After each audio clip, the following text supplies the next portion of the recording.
Hey, Boaz here from Next Pittsburgh. I'm here at Carrie Furnace. As you can tell, there's a lot happening. They're getting ready for production of Hamlet that Quantum Theater is putting on. And to learn more about it, we've got Carla here, who's the artistic director. There's like a lot happening here. There is so much happening here. There's been a lot happening for many days, and this is a wonderful moment where we hope to have a full run through later on. Oh my gosh. And it's like people are building this set like around us as we speak. Like there are people spraying things or testing audio. Like this is an exciting time and probably stressful a little. I hope to heaven that they are doing that very thing. And so I know initially this production was going to be indoors and you had a pivot and now you're outdoors with like a pretty crazy backdrop. Yes, isn't that amazing? It's the blast furnace itself. And, we've been at this site before for King Lear. We've never really presented that view. So it's maybe a happy accident that we ended up out here. People will be cooler, they'll get the wonderful skies, and they'll get this amazing view. Well, let's walk up the middle here so we can get a little more of the view. And I mean, Quantum, your the sort of the reputation is that you sort of stage things in unique ways. You put on shows in places that people might not expect to see shows. And so, what does it mean to put on Hamlet at a place like this? That's funny. I'll recall what I said in 1997 when the director of this show, Jeffrey Carpenter, Tom Delventhal, Sam Turek, these are all people involved in this show, worked with me on Antony and Cleopatra. There's a nobility for the artists to dwell in a place that's super challenging, super layered in its meaning. There's a nobility in the audiences who are willing to experience something in that kind of setting. And together, it just makes for such a visceral and I think, I hope meaningful experience for everybody. They bring their lives, we bring our history. I mean, I think you do get this visceral reaction just certainly sitting here and looking at this. It's just a crazy industrial See it wonder. with the light on it. It's crazy, but also I can only imagine from production standpoint, like this is like a lot more challenging than putting on a show at the Benedum. It is. Yeah. If anybody thinks it's easier, it is not. There are so many variables. There's so many things that for all of our planning, we're pretty sophisticated at this point. We cannot anticipate. And we have to really be alive and in the moment and responding to what happens. Can you remember any happy or unhappy accidents from previous productions where putting on a show in an unusual place maybe led to something weird happening? Oh, yeah. I mean, the outdoor shows have their own special version of this, right? I mean, there are times when a flock of geese, flies overhead, or the most amazing visions in the sky of the clouds parting and the moon shining through. There's also the torrential downpour that has everybody running for their cars. I recall a production of Anna Karenina in 2000. We were in a space that's now a part of Kappa downtown. The convention center had not been built, and the guys with jackhammers to make the foundation of the convention center arrived at opening night, like at 7 p.m.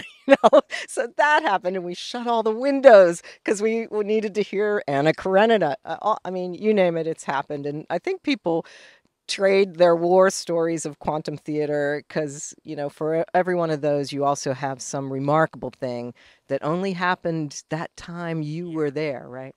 That's awesome. And it's wild because when I came up initially, it sort of looked like this was part of the like steel ruins. But in fact, now that I'm up close, I'm like, oh, this is a set you built. And it sort of is beautifully incorporated in its surroundings. But you put this up in the last few weeks. That's a special genius of Tony Ferreri. I mean, we've worked with all kinds of designers. There are those who make some remarkable thing that clearly is an imposition on the environment. Tony Ferreri's special genius, I think, is to make you feel that we did maybe nothing, that it was part of what was there. But of course, we built that seating bank for 200 people, and we built this horseshoe-shaped thing that looks like it's maybe made out of steel, and there's a lot of rust treatment everywhere, but no, we built it. Wow. And so for those people who might not be familiar with Hamlet, or maybe Hamlet doesn't seem that exciting to them, like, what do you love about Hamlet? Well, first and foremost, I love our Hamlet. Yeah. You have to have a Hamlet that you love. Our Hamlet's name is Treasure.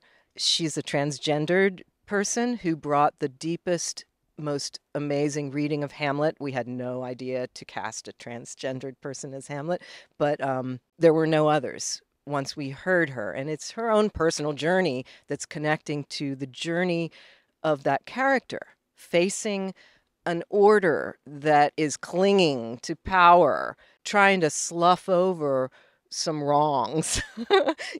She calls them out. Hamlet calls them out. We refer to Hamlet, the character, as a man. I mean, I've done a lot of Shakespeare in my career, so has Jeffrey, but I dare say that the debates, because of the open-endedness of this play, are vast. And that's why Hamlet is the greatest of the great, or very far up there, however you slice it. Gosh, amazing. And I know that Cody's around here somewhere who's the production designer. Director of production. Director of So production. he I is biffed it. the glue of light, sound, scenic construction. Our wonderful, crew that builds this. Costumes, amazing costumes by Susan Sue. Sarcha Pickett, composer that made original sound. Todd Brown, the lighting designer. I mean, Cody is the glue of all of that. Very cool. Okay, we'll go find Cody. Cody will tell you all about it. Thanks so much, Carla. Thank you so much. I appreciate it. So Cody, you're sort of responsible to make sure all the various parts and pieces like come together okay. Yeah, pretty much. More so than just production management. It's all the components, everything. Audience experience, actors, the set, lights, just getting everything all ready to go.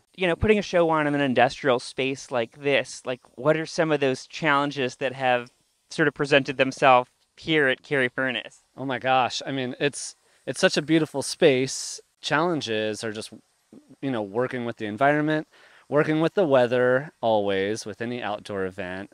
Last weekend was, lots and lots of crazy weather. Because it's like, how do you know how this will react in a rainstorm until there's a rainstorm? Right. Which I will say, it was unfortunate to get, all this rain while we were teching, but I'm grateful for it because we were able to see, where certain issues are and deal with them, And like, do you create like dressing rooms or places for the cast to get ready, like in this space somewhere?